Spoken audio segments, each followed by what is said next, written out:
નમસ્કાર મિત્રો, આજે આપણે રેશન કાર્ડ ધારકોની વાત કરીશું અને રેશન કાર્ડ ધારકમાં કેવાયસી કરાવવું ફરજિયાત છે અને છેલ્લી તારીખ કઈ છે કેવાયસીમાં, કેવાયસીને કરવાથી ફાયદા શું શું છે તે આપણે બધું આ વિડીયોમાં જાણીશું. તો વિડીયો અંત સુધી જોજો અને જો મિત્રો તમે અમારી ચેનલમાં નવા હોય તો ચેનલને લાઇક, શેર, સબસ્ક્રાઈબ કરી દેજો. આગળ વિડીયો શરૂ કરીએ.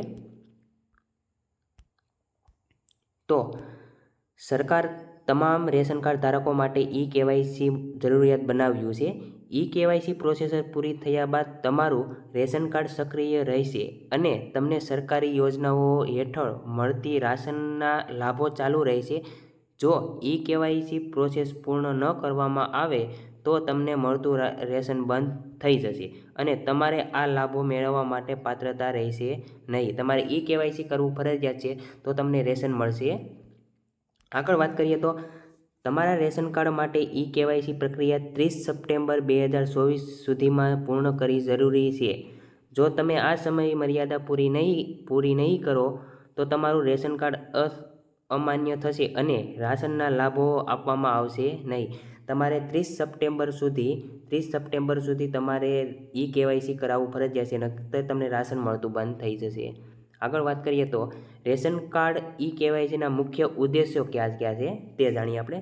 તો લાભાર્થીઓની ઓળખમાં પારદર્શિતા લાવવી, એટલે કે કેવાયસી પ્રોસેસ દ્વારા રેશન કાર્ડ ધારકોની સાચી ઓળખ થવી સુનિશ્ચિત થાય છે, જેથી માત્ર યોગ્ય અને પાત્ર લોકોને જ રાશનના લાભો મળી શકે છે. આગળ વાત કરીએ તો ફૂડ સબસિડીના ફંડનું યોગ્ય વિતરણ, એટલે કે કેવાયસી પ્રોસેસથી ફૂડ સબસિડી ફંડ પાત્ર વ્યક્તિઓ સુધી યોગ્ય રીતે પહોંચે, જેથી જરૂરિયાતમંદ લોકોને પૂરતું રાશન મળી શકે.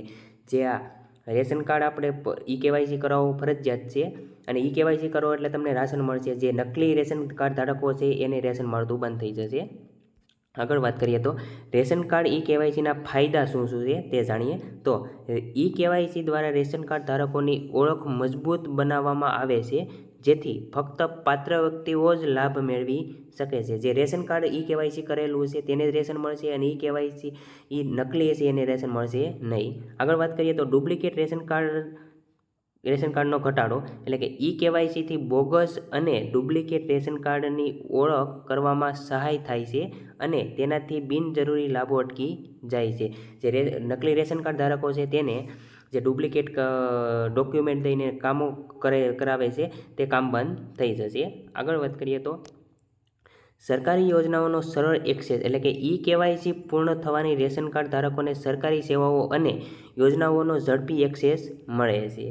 ડાયરેક્ટ બેનિફિટ ટ્રાન્સફર, એટલે કે ડીબીટી, કેવાયસી પૂર્ણ થવાની લાભાર્થીઓએ તમામ બેંક ખાતામાં સીધા નાણાં મળવાની પ્રક્રિયા સરળ બને છે. જે તમે ડાયરેક્ટ બેનિફિટ ટ્રાન્સફર કેવાયસી કરાવો તો તમને ડાયરેક્ટ બેંક ખાતામાં પૈસા જમા થઈ જશે. આગળ વાત કરીએ તો રેશન કાર્ડ કેવાયસી માટે છેલ્લી તારીખ કઈ છે તે જાણીએ. તો 30 સપ્ટેમ્બર 2024 એ રેશન કાર્ડ કેવાયસી પૂર્ણ કરવાની છેલ્લી તારીખ છે. જો આ તારીખ સુધીમાં કેવાયસી પૂર્ણ નહીં કરવામાં આવે તો રેશન કાર્ડ અમાન્ય ગણાશે અને તમારે સરકારી રાશનનો લાભ મળવા બંધ થઈ જશે. 30 સપ્ટેમ્બર સુધી તમારે કેવાયસી કરાવવું, નકર રાશન મળતું બંધ થઈ જશે. તમારું રેશન કાર્ડ અમાન્ય ગણવામાં આવશે. આગળ વાત કરીએ તો રેશન કાર્ડ કેવાયસી ઓનલાઈન કેવી રીતે કરવું. તમારે રેશન કાર્ડ કેવાયસી છે એ ઓનલાઈન કેવી રીતે કરવું તે જાણીએ. તો અધિકૃત વેબસાઇટ પર જાઓ. તમારું કેવાયસી કરવા માટે તમારા રાજ્યની અધિકૃત રેશન કાર્ડ વેબસાઇટ પર જાઓ. બીજું સ્ટેપ લઈએ તો કેવાયસી વિભાગ શોધો. એમાં વેબસાઇટ પર રેશન કાર્ડ સાથે આધાર કાર્ડ લિંક વિકલ્પ પસંદ કરો. એમાં વિકલ્પ પસંદ કરવાનો છે. આગળ વાત કરીએ તો રેશન કાર્ડ નંબર દાખલ કરો. તેમાં રેશન કાર્ડ નંબર દાખલ કરો. તમારો રેશન કાર્ડ નંબર દાખલ કરો અને શોધ બટન પર ક્લિક કરો. ચોથી વાત કરીએ તો ચોથો સ્ટેપ છે આધાર કાર્ડ સાથે લિંક ચકાસો. તેમાં આધાર કાર્ડ સાથે લિંક તપાસો એવું તમારું લખેલા આવશે વેબસાઇટ પર. તમારું રેશન કાર્ડ આધાર સાથે લિંક છે કે નહીં તે ચકાસો. પાંચમું વાત કરીએ તો ઓટીપી ચકાસણી.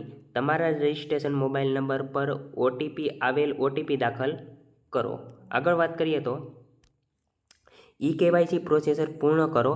કેવાયસી સફળતાપૂર્વક પૂર્ણ કરવા માટે તમારે જરૂરી વિગતો ભરો અને કેવાયસી પ્રોસેસ પૂર્ણ કરો. જ્યાં 6 સ્ટેપ છે તમે 6 સ્ટેપ પૂર્ણ કરો એટલે તમારે કેવાયસી પ્રોસેસ પૂર્ણ થાય.